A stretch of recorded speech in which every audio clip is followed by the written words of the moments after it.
taken out of a small checkpoint. I was serving with 2 rifles, and on this particular day we were acting as QRF multiple, which is just a quick reaction force. You're on periods of notice to move, so like 5 minutes, 10 minutes, 15 minutes, and so we'd be constantly on 15 minutes notice to move, getting kit on, taking kit off, you know, always prepared to sort of step out the door. And then we got a call that another group of soldiers, British soldiers, has been ambushed, and we could kind of hear this all kicking off because it wasn't far away. It was only a few hundred meters away from us. I was searching for IEDs and using, you know, a metal detector to find any traces of metal in the ground, and usually that would lead us to finding IEDs. But it was only kind of this occasion where that job, I guess, was kind of, pressure was on. You know, there was a lot of pressure to perform and perform at speed. From my memory, I've kind of like stepped out of an irrigation ditch, taken a few paces forward, and I just remember hearing this huge, like, metallic clang. It's almost like someone hit a gong, but like inside my head. So it's like a cronk, but then a ringing, and a real high pitched ringing in my ears, and I couldn't really see anything or hear anything, but I knew I was lead on the floor, and I was kind of lead on my back, and I could see my hand in the air, and my hand is like, how you can see it, like it's like got a bit of damage on it, and my forearm was quite badly damaged. So I was kind of lead on the floor, and I could see my hand was in the air like that, and I could see it was just all broken, and because the blast went up from my feet, my fingers were all kind of bent upwards and curved up. Oh wow. Where the blast, because my hand was down low like this, searching, and as I've stepped on it with my right foot, the blast has just gone like straight up through my body like that and damaged my hand because it's down there as well. And I thought I was dreaming. I was like, I'm gonna wake up in a minute. I'll wake up in a minute. And I thought I was back in camp, like on stag. And it was like, the moment didn't come where you woke up, like from a nightmare. So these are, I guess, adaptive crampons. These are what I used to go up Mont Blanc. And these were made by me and my dad, mainly my dad, in his shed at home.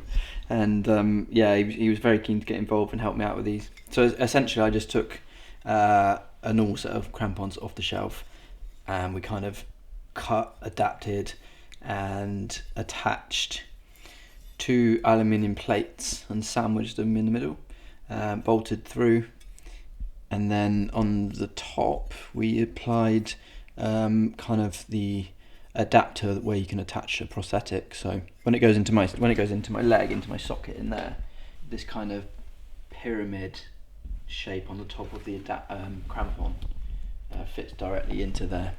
So essentially what that means is I can just take off like any other leg from the bottom and then just attach that on pretty quickly. Wow. With a 4mm Allen key, you know. So this is the first kind of, I guess, iteration, I suppose.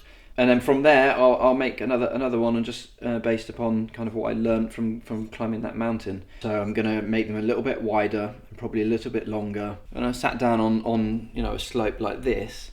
If you didn't kind of have your leg at an angle like that to dig in, then you'd end up like slipping down the mountain. So what I wanted, yeah. And when you've just climbed up like, you know, a good few thousand like feet or whatever, like, not ideal. Yeah, you want to take a rest, and you don't know if you actually just sit down and slide back down the mountain. So yeah, I'm gonna actually like put some spikes on the bottom there, so I can dig them in. Nice. And actually keep me on the mountain. They're wicked, man. They're very really cool, aren't they? So myself and a couple of the guys up there on Mount Kilimanjaro at the summit. Equally as challenging, I think, as Mont Blanc, but for different reasons. Why was it mountaineering that you chose to dive into? I think it was just the challenge. How can I test myself? How can I test my body? You know, I've still got my arms, so I can still use them, which is fine. They haven't really been damaged, but my legs have been replaced with prosthetics. So to take on something that would incorporate the legs Right, so you didn't just want to do like become the king of bicep curls. No, you know? not really. Well, that would be you cool. wanted to do something that would specifically test. Yeah, the prosthetics. Yeah. That was my goal. The way in which you were disabled. Yeah. So it's almost like fighting back, almost like a middle finger up to the injury, proving to myself that I'm still capable, and showing other people that if you want something and you're prepared to work for it, you can get it. And the mountains just fulfilled me in that role, they kind of allowed me to like utilize all of my skills together. So my resilience, my strength, my determination, physical capabilities, mindset, all of that stuff, it all comes together and works in unison when I'm climbing in the mountains. It's allowed me to kind of observe my mental health and how it performs and how it adapts to situations, because I've said this all along, but I'm no different from anyone. Like no one, do you know what I mean? You still have ups and you still have downs. It's like I'm not like superhuman, but I'm no different from you or from anyone that you see in the street. You know, I may have resilience, but that's been built, and anyone can build that, I believe.